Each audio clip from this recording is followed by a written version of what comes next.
Chemistry solve. जैसे कि हमने लास्ट लेक्चर में ये देखा था, जो कि इंट्रोडक्शन वाला लेक्चर था एरोमेटिसिटी का, कि लेक्चर हम डीप में क्यों लेने वाले हैं और एरोमेटिक कंपाउंड होते क्या है, जो फ्रेगरेंस देते हैं वगैरह वगैरह, ये सब कुछ हमने लास्ट लेक्चर में देखा था। ठीक है, तो इस लेक्चर में हम देखने वाले हैं कि भाई हकेल रूल है क्या। ठीक है, हकेल रूल क्या है और एंटी एरोमेटिक सिस्टम क्या होती है, एरोमेटिक सिस्टम क्या होती है, नॉन एरोमेटिक सिस्टम क्या होती है। तो एरोमेटिक मतलब क्या, कि जो कोई हकेल रूल फॉलो करता हो, हकेल रूल फॉलो करने वाले। ठीक है, और हकेल रूल एंटी एरोमेटिसिटी वाला फॉलो करने वाले, ये अलग। ठीक है, तो अब बेसिकली ये रूल है क्या, ये हमारा पॉइंट है। ठीक है, तो इसमें पहला पॉइंट आपको ये पता होना चाहिए, इसमें पहला पॉइंट आएगा the compound must B cyclic. ठीक है, साइक्लिक होना चाहिए। जो भी कोई सिस्टम आप स्टडी कर रहे हो वो कैसी होनी चाहिए, साइक्लिक। जैसे कि ये, ठीक है, ये इसको बोलते हैं हम साइक्लिक। अब इसमें और एक पॉइंट दूसरा क्या है, यह हकेल रूल क्या कहता है, इसका हम डिस्कशन कर रहे हैं। ठीक है, इसमें और दूसरा पॉइंट क्या है, the compound must B conjugated. ये कॉन्जुगेशन में होना चाहिए, कॉन्जुगेटेड मतलब ये साइक्लिक हो गया, ये एज ए चेन में नहीं है, ये नहीं रहेगा, ये पहली टेस्ट पास कर गया। ठीक है, ये साइक्लिक है। अब compound must B conjugated. Conjugated मतलब क्या, तो यहाँ पे डबल, ये सिंगल, ये डबल, ये सिंगल, ये डबल, ये सिंगल और ये डबल, ऐसे इसको बोलते हैं कॉन्जुगेटेड सिस्टम। कि भाई जहाँ पे अल्टरनेट डबल बॉन्ड आए। ठीक है, अल्टरनेट अगर डबल बॉन्ड आ रहे हैं तुम्हारे सिस्टम में, ठीक है, तो उसको हम बोलते हैं कॉन्जुगेटेड सिस्टम। ठीक है, तो compound must B cyclic, compound must B conjugated, और थर्ड होता है compound must B planar. Planar, ठीक है, मतलब एक प्लेन में होने चाहिए। ठीक है, अब जैसे कि ये सिस्टम भी कॉन्जुगेटेड है, ये सिस्टम भी कॉन्जुगेटेड है, पर ये साइक्लिक नहीं है, तो ये नहीं होगी। ठीक है, अब प्लेनर में अगर होनी चाहिए तुम्हारी सिस्टम, तो अगर मैंने ऐसा लिया, ये वाला सिस्टम लिया जो कि साइक्लोहेक्सेन था। ठीक है, तो ये साइक्लोहेक्सेन साइक्लिक तो है, कॉन्जुगेटेड नहीं, यहाँ पे फंस जाएगा। अब ये प्लेनर क्यों नहीं है, क्योंकि ये ट्रांसफॉर्म हो जाता है यहाँ से चेयर बोर्ड लाइक ट्रांजिशन में। ठीक है, चेयर लाइक ट्रांजिशन में ट्रांसफर हो जाएगा, फिर उसके बाद में बोट लाइक ट्रांजिशन में ये हो जाएगा ट्रांसफर। ठीक है, ऐसे, ठीक है, टफ शेप में। ठीक है, तो ऐसे ट्रांसफर हो जाता है, तो उसको क्या चाहिए, प्लेनर, एक प्लेन में सब चाहिए। मतलब यहाँ पे ये कंपाउंड प्लेनर होना चाहिए। तो प्लेनर कब होगा वो, जब वहाँ पे डबल बॉन्ड क्रिएट होंगे, मतलब sp2 हाइब्रिडाइज कार्बन्स रहेंगे, तब जाके ये प्लेनर होगा, नहीं तो फिर sp हाइब्रिडाइज। ठीक है, क्योंकि sp3 में नहीं होता, sp3 नहीं होता, क्योंकि sp3 का जो शेप है वो कैसा आएगा, टेट्राहेड्रल में, तो ये प्लेनर रहेगा क्या, नहीं। पर वही अगर sp2 का अगर हम शेप लेंगे तो वो कैसा आएगा, ट्रायंगल में, तो ये ट्रायंगल जो है ये प्लेन में आएगा। अगर आपको ये बात पता नहीं तो आप मेरा पिछला वीडियो देख सकते हो। ठीक है, जहाँ पे मैंने बेंजीन की जो ये स्ट्रक्चर है ऑर्बिटल पिक्चर, उसमें आपको पता है कि ये क्यों ऐसा प्लेनर है। ठीक है, तो वो लेक्चर आप देख लो, लेकिन लिंक आपको यहाँ पे किधर को भी मिल जाएगा। ठीक है, तो ये ऐसे प्लेनर होना चाहिए, मतलब वहाँ पे कौन सा होना चाहिए, हाइब्रिडाइजेशन sp2 या sp, यानी ट्रिपल बॉन्ड में भी आप प्लेनर पकड़ सकते हो। ठीक है, तो कंपाउंड मस्ट बी प्लेनर, एक पॉइंट हो गया। अब इसका लास्ट पॉइंट क्या है कि भाई ये जो कंपाउंड है, इन्होंने हकेल रूल ओबे करना चाहिए। अब हकेल रूल है क्या, अब ये 3 तो हो गए, 1 2 3, ये इतनी सारी कंडीशन तो हो गई। इसके बाद में इसने 4, it must have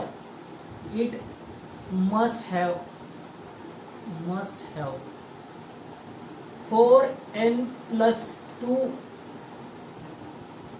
pi electrons, वो भी कैसे, डीलोकलाइजेबल। और इसकी एक 5वीं कंडीशन है कि compound must be fully delocalise, fully delocalise. ठीक है, ये इतनी कंडीशन है इसकी। पहली कंडीशन क्या है कि वो साइक्लिक होना चाहिए, दूसरी कंडीशन क्या है कि वो कॉन्जुगेटेड होना चाहिए, तीसरी कंडीशन क्या है कि वो प्लेनर होना चाहिए, चौथी कंडीशन क्या है कि उसने हकेल रूल ओबे करना चाहिए।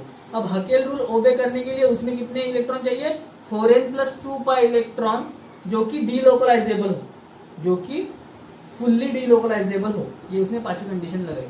और उसके बाद में ये जो रूल ओबे करने के बाद में, अब ये रूल ओबे हो रहा है कि नहीं, ये किधर समझेगा अपने को, यहाँ पे, जहाँ पे n = 0, 1, 2, 3 एंड सो ऑन, ऐसे होल इंटीजर मिल। ठीक है, जब कभी हमको ये होल इंटीजर मिलेगा तब जो ये कंपाउंड है ये कहा जाएगा एरोमेटिक कंपाउंड। क्या कहा जाएगा इसको, एरोमेटिक कंपाउंड। मतलब तुम्हारे सिस्टम में क्या होना चाहिए, कंपाउंड साइक्लिक होना चाहिए, कॉन्जुगेटेड होना चाहिए, प्लेनर भी होना चाहिए। प्लेनर कैसे का दिखेगा, sp2 या sp हाइब्रिडाइज कार्बन रहनी चाहिए, वहाँ पे sp3 अगर होगा तो नहीं होगा, और अगर एक ही sp3 होगा तो वो होमो एरोमेटिक में चला जाएगा, वो कंसेप्ट थोड़ा अलग है। ठीक है, उसके बाद में हकेल रूल उसमें ओबे करना चाहिए। ठीक है, हकेल रूल क्या कहता है कि उसमें 4n + 2 पाई इलेक्ट्रॉन होनी चाहिए, वो भी कैसे होनी चाहिए, डीलोकलाइजेबल, और वहाँ पे n की वैल्यू कितनी आ जानी चाहिए, 0, 1, 2, 3, 4 ये। ठीक है, ये मोस्ट इंपॉर्टेंट पार्ट है। तो इसको हम कहेंगे एरोमेटिक सिस्टम। और वही यहाँ पे हकेल ने क्या बोला, और एंटी एरोमेटिसिटी का रूल बोला, एंटी एरोमेटिसिटी का। तो वो रूल क्या कहता है, वहां पे ये सब कंडीशन, पहली, दूसरी, तीसरी, और मतलब मैं एक काम करता हूँ, हाँ, चौथी, यहाँ पे ये सब कर देता हूँ। ठीक है, तो यहाँ पे भी हकेल रूल ने एंटी एरोमेटिक अगर सिस्टम होगा तो वो कैसे बोला है कि ये भी साइक्लिक होगी, मतलब ऐसे ही। ठीक है, यहाँ पे भी कॉन्जुगेशन होगा, कॉन्जुगेटेड होगी, फुल्ली कॉन्जुगेटेड। ठीक है, यहाँ पे भी वो प्लेनर होगा। ठीक है, पर यहाँ पे हकेल रूल जो है वो बदल जाता है। हकेल रूल जो है, हकेल कहता है कि यहाँ पे 4n = डीलोकलाइजेबल electron, 4n pi electron चाहिए इसको, 4n पाई इलेक्ट्रॉन, कैसे, वो भी डीलोकलाइजेबल।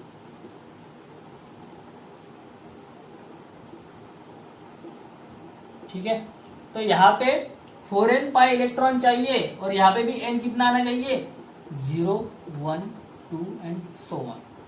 यहाँ पे भी n कैसा आना चाहिए, होल इंटीजर में आना चाहिए, हाफ, 0.5 ऐसे कुछ वैल्यू नहीं आनी चाहिए। कैसे आनी चाहिए, होल इंटीजर। यहाँ पे भी क्या आना चाहिए, होल इंटीजर। यहाँ पे भी क्या आना चाहिए, होल इंटीजर। तो यहाँ पे सबके सब रूल तो सेम है, सिर्फ डिफरेंस कहाँ पे हुआ, यहाँ पे। अगर वो 4n वाला रूल ओबे करता है तो वो हो जाता है एंटी एरोमेटिक सिस्टम। ठीक है, और अगर वो 4n + 2 वाला रूल ओबे करता है, ठीक है, 4n + 2 वाला रूल ओबे करता है, तो वो हो गया तुम्हारा एरोमेटिक सिस्टम। ठीक है, तो एरोमेटिसिटी में ये दो सिस्टम बहुत इंपॉर्टेंट है, और अगर इसमें से कोई भी एक रूल वायलेट हो जाए, ठीक है, एक रूल इसमें से अगर नहीं होगा फॉलो, तो वो कहलाएगी नॉन एरोमेटिक सिस्टम। क्या कहलाएगी उसको हम क्या कहेंगे, नॉन एरोमेटिक सिस्टम। कि भाई अगर फुल सब कुछ है उसमें, पर एक रूल नहीं ओबे हो रहा है इसमें से कोई भी, तो वो हो जाएगी नॉन एरोमेटिक सिस्टम। मतलब ऐसे सिस्टम की जो एरोमेटिक भी ना हो और एंटी एरोमेटिक भी ना हो, उसको कहेंगे नॉन एरोमेटिक सिस्टम।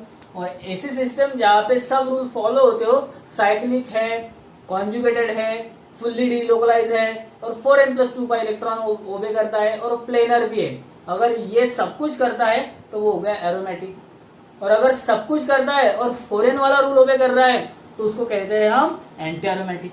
तो मतलब ये दो सिस्टम है, और इसमें से एक भी अगर नहीं करता है तो वो नॉन एरोमेटिक सिस्टम। तो अब हम इसके एग्जाम्पल थोड़े से देखेंगे, फिर आपको ये समझ में आ जाएगा कि ये आखिर में कहना क्या है इसका। ठीक है, तो अब हम स्टार्ट करते हैं यहाँ से। तो आपको ये सब कुछ समझ में आ गया होगा। आपको अगर स्क्रीनशॉट लेना है तो आप ले सकते हो,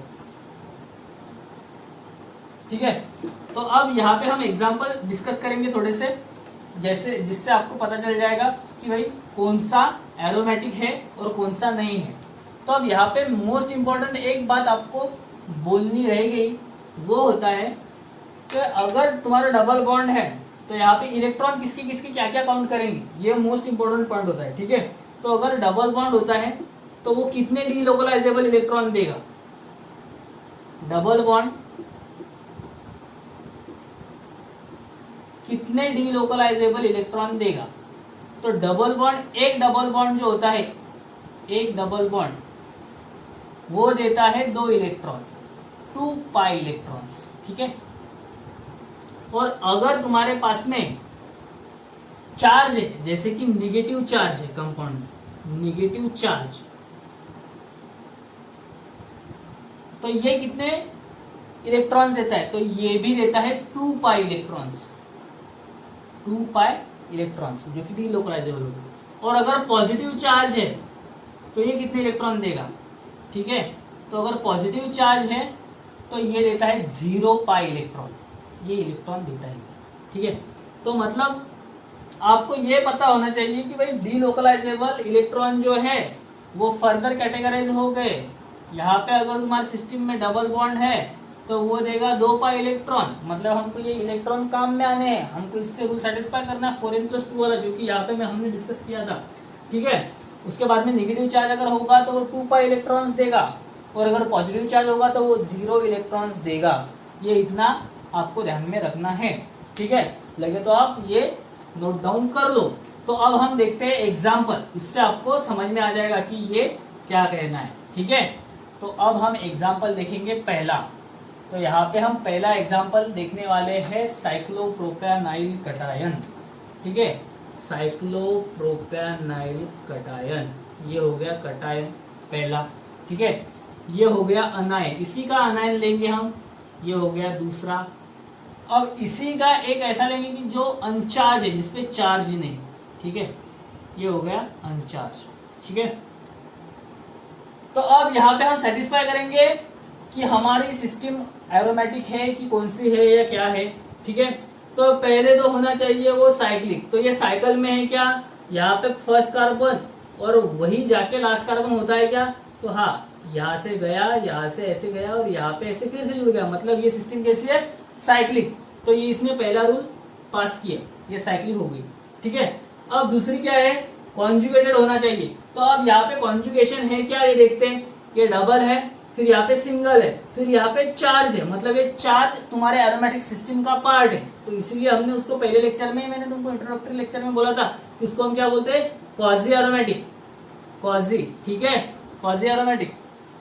तो यहाँ पे हम उसको क्वाजी एरोमेटिक कहते हैं। तो यहाँ पे सिस्टम का पार्ट है, ठीक है, ये सिस्टम का पार्ट है ये चार्ज, ठीक है। तो ये सिस्टम का पार्ट है तो ये क्वाजी एरोमेटिक में चला जाता। तो वहां पे कॉन्जुगेशन है क्या, हाँ है। तो ये जो चार्ज है ये स्टेबलाइज करने के लिए ये डबल बॉन्ड यहाँ पे ऐसे माइग्रेट होगा।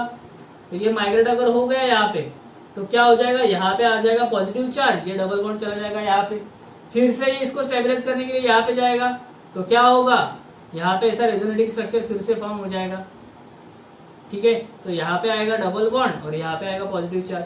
अब फिर से इसको ये पॉजिटिव चार्ज स्टेबल करना है, तो ये फिर से क्या करेगा, यहाँ से ऐसे यहाँ पे जाएगा और अपना स्ट्रक्चर मिल जाएगा।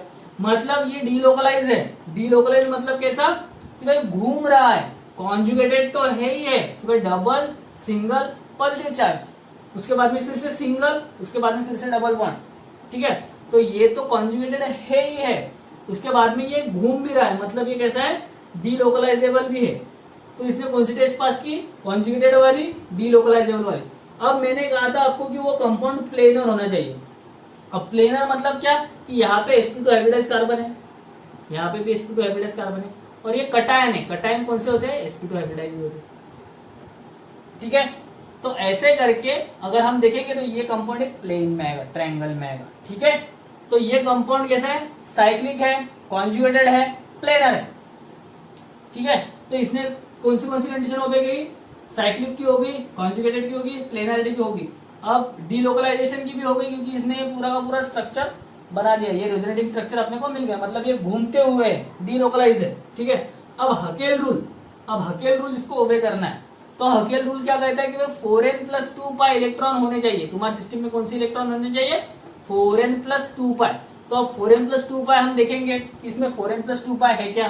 तो 4n प्लस 2 क्या होनी चाहिए? पाई इलेक्ट्रॉन होनी चाहिए। तो अब यहाँ पे मैंने लिखता हूँ पाई इलेक्ट्रॉन्स। ठीक है, तो यहाँ पे कितना पाई बॉन्ड है? यहाँ पे एक पाई बॉन्ड है। तो मैंने अभी थोड़ी देर पहले यहाँ पे लिख के दिया था कि एक पाई बॉन्ड मतलब कितने इलेक्ट्रॉन?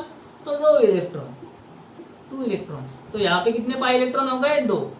तो अब ये सेटिस्फाई करना है, तो 4n इक्वल्स टू 2 माइनस 2, ये 2 उधर गया, यहाँ पे आ गया 0। 4n equals to 0। अब n equals to 0 divided by 4 equals to 0। तो अब हमारा n यहाँ पे क्या आ गया? 0 1 2 3 ऐसे होल इंटीजर में आ गया। ठीक है, तो ये कौन सी सिस्टम हो गई हमारी? एरोमेटिक। अब अगर यहाँ पे हम दूसरा वाला रूल लगा के देखेंगे, ठीक है, अब मैं 2 मिनट के लिए ये रब कर देता हूँ। ठीक है, तो यहाँ पे हम दूसरा वाला सिस्टम लेते हैं, मतलब दूसरा वाला रूल लगाते हैं कि भाई वो रूल से ये ऐसा होता है क्या।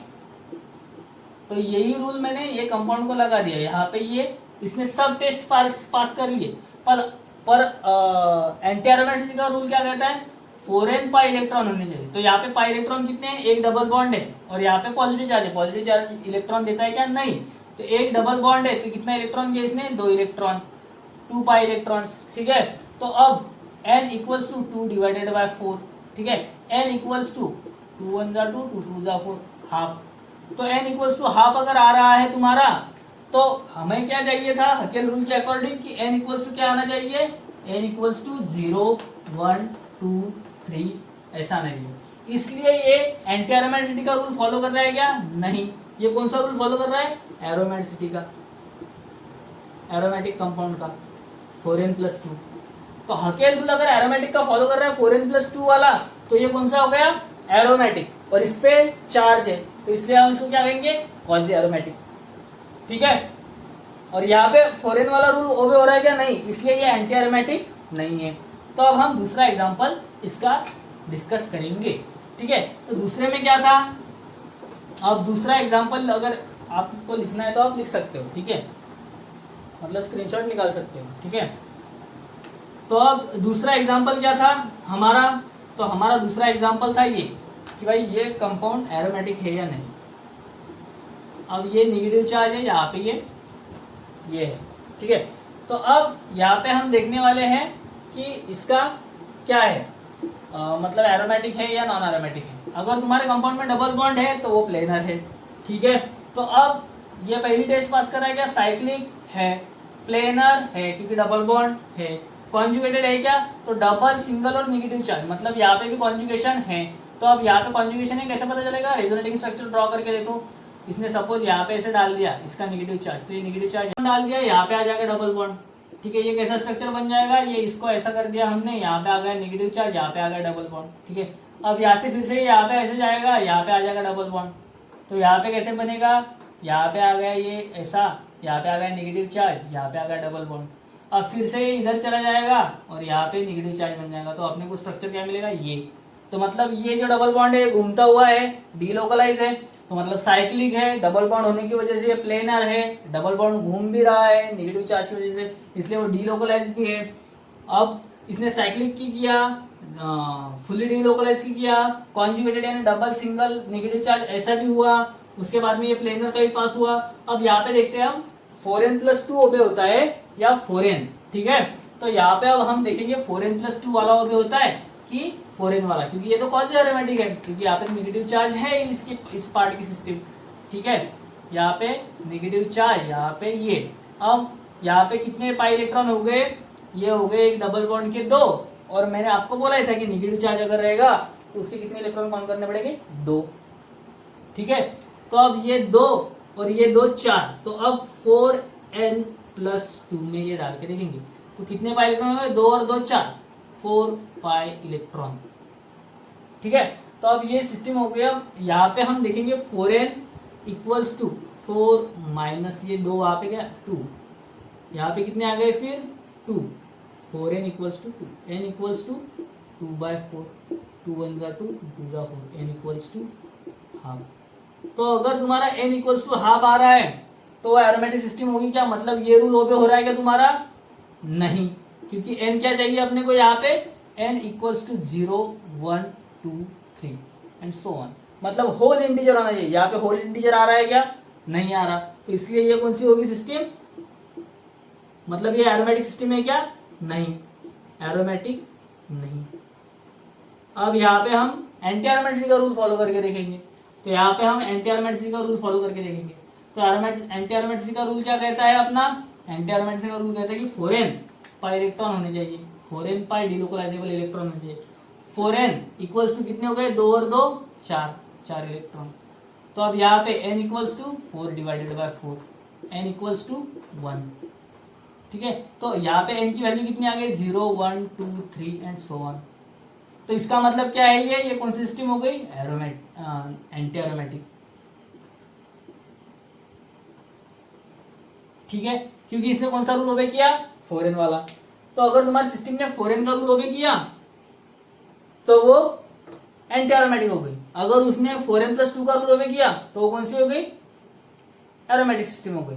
हकेल ने कौन से रूल दिए? 2, एक 4n वाला दिया, एक 4n+2 वाला। 4n+2 ओबे किया तो एरोमेटिक। वो पहला वाला पॉजिटिव चार्ज था यहाँ पे, तो इसलिए उसने क्या किया था? हकेल रूल ओबे किया था। यहाँ पे आ गया नेगेटिव चार्ज। नेगेटिव चार्ज के कितने इलेक्ट्रॉन लेने पड़ते हैं? 2।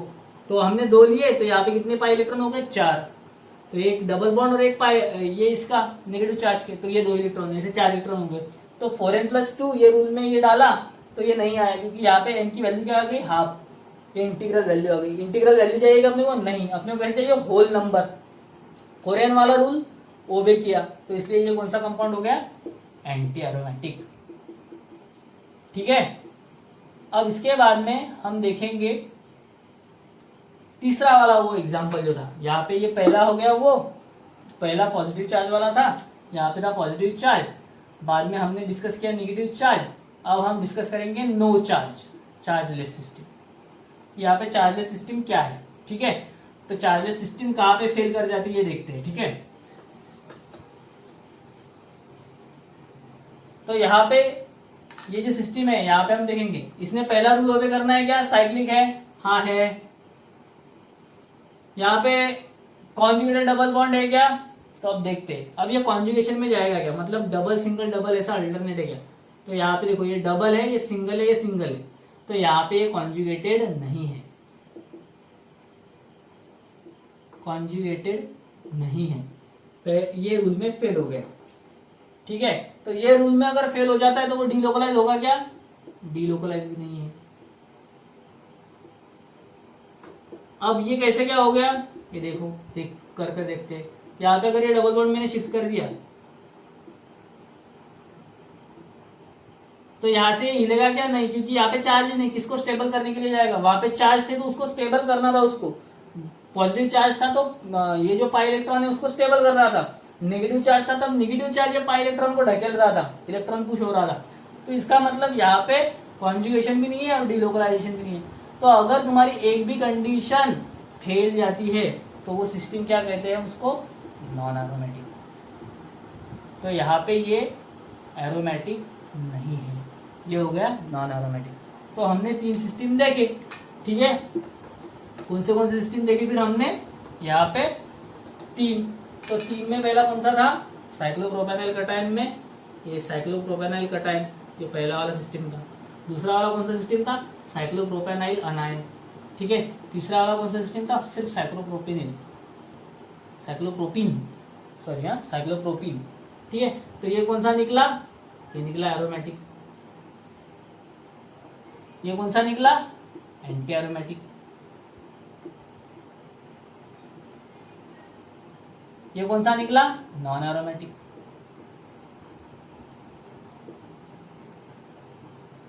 ठीक है, क्यों निकला? 4n+2 रोल हो गया, 4n+2 पाई इलेक्ट्रॉन निकले इसमें। कैसे? डीलोकलाइज। जहां पे n की वैल्यू कितनी आई? 0 1 2 3। ठीक है, ये कौन सा निकला? Anti aromatic. इसने कौन सा रूल ओबे किया? 4n = pi electrons. ये कौन सा निकला? Non aromatic. क्यों? क्योंकि डीलोकलाइज नहीं है। तो इस तरह से हम ये देखने वाले हैं। तो अब हम इसके बाद में एक और एग्जांपल देखने वाले हैं, ठीक है, तो उसके बाद में ये लेक्चर खत्म। अब एक एग्जांपल लेंगे हम साइक्लोपेंटाडाइन का। अब ये साइक्लोपेंटाडाइन, ये हो गया साइक्लोपेंटाडाइन। यहाँ पे मैंने दे दिया नेगेटिव चार्ज, ठीक है। तो ये एरोमेटिक है या नॉन एरोमेटिक है या कौन सा है, ये अगर देखना है तो हम कैसे देखेंगे, ठीक है। अब यहाँ पे 4n+2 रूल ओबे करता है क्या? 4n रूल ओबे करता है या एक भी रूल ओबे नहीं करता? तो अब देखेंगे 2, 4 और नेगेटिव चार्ज है, तो मतलब कितने पाई इलेक्ट्रॉन हो गए? 6। 4n+2 इज इक्वल्स टू कितने पाई इलेक्ट्रॉन हो गए? 6। तो यहाँ पे n equals to 4n equals to 6 minus 2 4, n equals to 4 divided by 4, n equals to 1। तो ये कौन सी सिस्टम हो गई? एरोमेटिक। बाकी का देखने की नीड है क्या? नहीं, क्योंकि ये साइक्लिक भी है, प्लेनर भी है, क्योंकि यहाँ पे 2 डबल बॉन्ड है। उसके बाद में यहाँ पे क्या है? नेगेटिव चार्ज है, ठीक है। तो नेगेटिव चार्ज है, साइक्लिक है, तो ये होगी एरोमेटिक सिस्टम। और वो भी कौन सी होगी? क्वाजी। यहाँ पे बीएससी में जो है क्वाजी वगैरह कुछ नहीं है, सिर्फ आपको एरोमेटिक और नॉन एरोमेटिक और एंटी एरोमेटिक ये ढूंढना है, ठीक है। तो आप इसको सीधा एरोमेटिक कह सकते हो। अब उसके बाद में यहाँ देखते हैं हमेशा बेंजीन का ही हम देखते हैं। ये जो चैप्टर की शुरुआत हुई है ये अपने बेंजीन डेरिवेटिव से ही हुई है। तो यहाँ पे बेंजीन लिया। अब बेंजीन में आप पाई इलेक्ट्रॉन देखते हैं। यहाँ पे कितने पाई इलेक्ट्रॉन है? 2, 4, 6 पाई इलेक्ट्रॉन है, क्योंकि ये डबल बॉन्ड कितने देता है? 2 इलेक्ट्रॉन देता है। यहाँ पे कितने डबल बॉन्ड है? 3 डबल बॉन्ड, मतलब कितने पाई इलेक्ट्रॉन हो गए? 6 पाई इलेक्ट्रॉन। तो अपनी कंडीशन क्या होती है? 4n+2 वाली। तो 4n equals to 6 minus 2, 4n equals to 6 minus 2 4, n equals to 4 divided by 4 equals to n equals to 1। अब 1 2 3 और सो ऑन, 0 1 2 3 सो ऑन। अगर ये निकल रहा है तो मतलब ये साइक्लिक है। हाँ है, पहली टेस्ट पास कर ली इसने। अब ये कॉन्जुगेटेड है, double single double single double single है। अब इसने तीसरी टेस्ट कौन सी पास करना है कि भाई ये डीलोकलाइज है, तो ये यहाँ पे जाता है, ये यहाँ पे जाता है, ये यहाँ पे जाता है, ऐसा केकुली बोल के गया था। इसका कॉन्जुगेटेड स्ट्रक्चर कौन सा आता है? कुछ इस टाइप का आता है, double bond single bond double bond single bond double bond, ठीक है। तो यहाँ पे ये भी पास कर गया, डीलोकलाइज है। अब यहाँ पे लास्ट वाली स्टेप कौन सी थी? 4n+2 वाली। 4n+2 पाई इलेक्ट्रॉन है, हाँ है, तो साइक्लिक है, प्लेनर है, कॉन्जुगेटेड है, डीलोकलाइज है और 4n+2 भी ओबे कर रहा है। तो ये बेंजीन कौन सा हो गया फिर? एरोमेटिक। इसलिए हम इसको क्या कहते हैं? एरोमेटिक कंपाउंड, ठीक है। तो आज के लिए बस इतना ही। आई होप आप लोगों को ये सब कुछ समझ में आ गया होगा। अगर नहीं आया होगा तो आप मुझे कमेंट में डालो और मैं आपको बताऊंगा कि इसके और फर्दर पार्ट्स कैसे आएंगे और क्या आएगा, ठीक है। तो आज के लिए बस इतना ही। Thank you.